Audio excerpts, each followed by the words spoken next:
Stella Lansing was a middle-aged housewife from Massachusetts. In 1961 she began experiencing strange and otherworldly events that over time led her down a bizarre path of UFOs. Strange humanoid creatures, men in black, and visions of other worlds. Most of which she managed to capture on different types of film. It all began in a cool September day in 1961 when Stella noticed a bright hovering orb outside her home in Northampton, Massachusetts. The object hovered at tree-line level off in the distant sky before zooming closely to her, stopping in mid-air between her house and her neighbor's garage. The object appeared to be observing her before it suddenly zoomed towards where she stood. It hovered only yards away from her before shooting away and disappearing.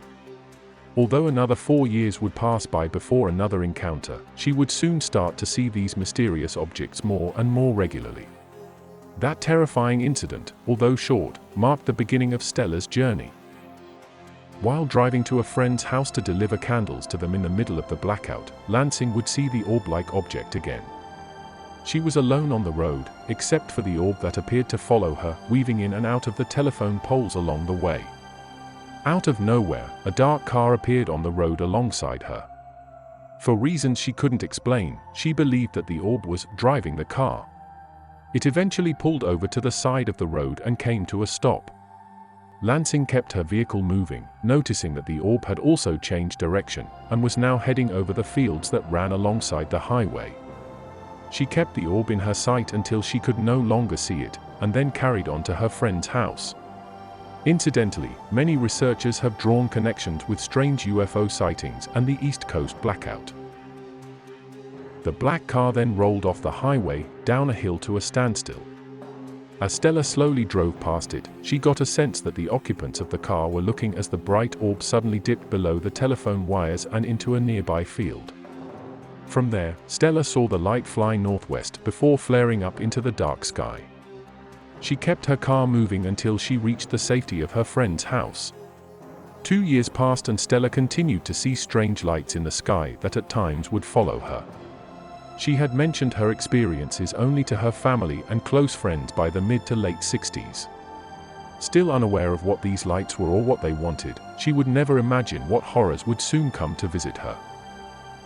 However, on Halloween night, 1966, the experiences took a terrifying turn. Stella had a terrifying encounter with a strange, grotesque creature. Stella brought her car to a stop in a parking space overlooking the lake. It was just as she was about to switch off her headlights that she saw a strange figure emerge from the water. Quickly reaching hysteria levels of panic, all that Lansing would recall with any detail later was that the figure was wearing a black skullcap. Scared out of her mind, Stella punched her car in reverse and pulled away from the shoreline that was uncomfortably close. In the panic of things, she managed to see that humanoid-looking thing had crawled its way onto shore and began running towards a peninsula that was about 60 meters away from her house. As Stella adjusted her car and headlights to shine towards the location the creature scurried off into, she saw a basketball-sized orange orb of light. Surrounding it was a fuzzy mist. The light glowed dimly and the hairs on the back of her neck stood on end. Without warning, a large, brighter orb of light suddenly swooped down behind her house and then flew low across the water. The red bright object was seen by Stella's 2 teenage neighbors who had seen the bright light come from the sky above and swoop down by the lake. Not far behind them was Stella's family. They were completely oblivious to the bizarre phenomena happening just up the road.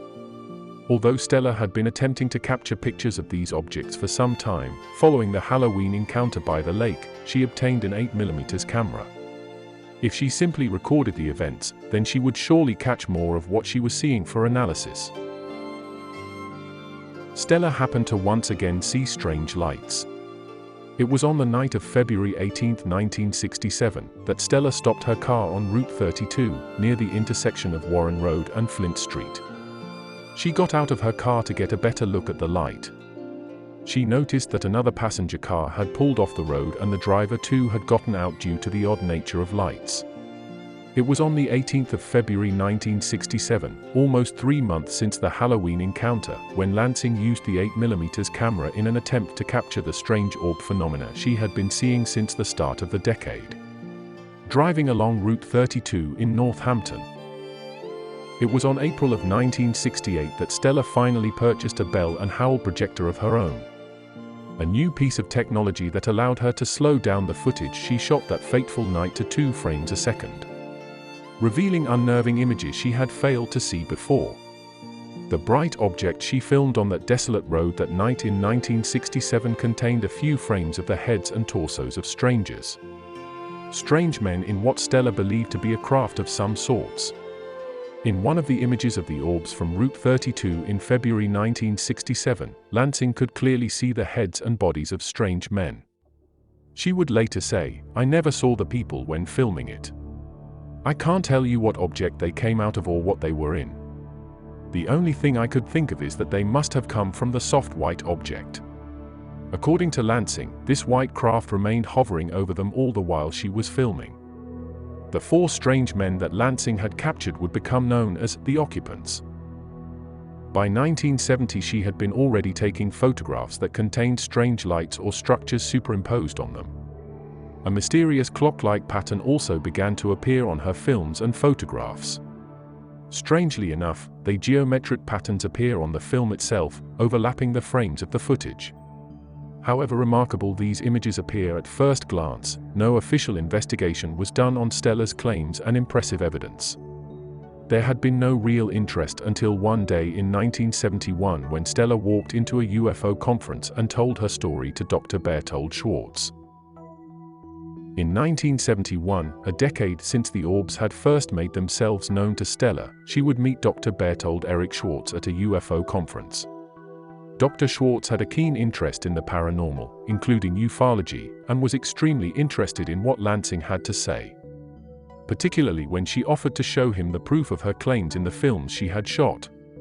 Schwartz performed extensive medical, physical and neurological examinations of Lansing, all of which came back perfectly standard and normal. However, he soon learned that years of sightings and being witness to strange activity had more than taken their toll on Lansing, mentally. So much so, that she had voluntarily entered the state hospital for psychiatric evaluation in 1967. It was determined during her stay there, at least by the doctor in charge of her case, that she was a paranoid schizophrenic. This caused her to suffer hallucinations, which resulted in the sightings of UFOs. Far from being crazy, this really showed Stella to be perfectly normal given the years of strange events she had seen. On the 15th of April 1971, Schwartz, Lansing, and an unnamed woman made their way to a particular spot where many of her sightings had taken place. It was late night, and as the car was brought to a stop and the headlights killed, the 3 of them were plunged into darkness. However, it was only a matter of minutes before they were joined by a pair of glowing yellow orbs above them, just as Lansing said would happen on this particular evening though, while the 3 of them stood in awe of what they were seeing. As the 3 observed the craft, they were completely unaware of an approaching black car that had its headlights off. The car stopped about 100 feet from where the 3 stood. It suddenly blasted its bright headlight beams in their direction.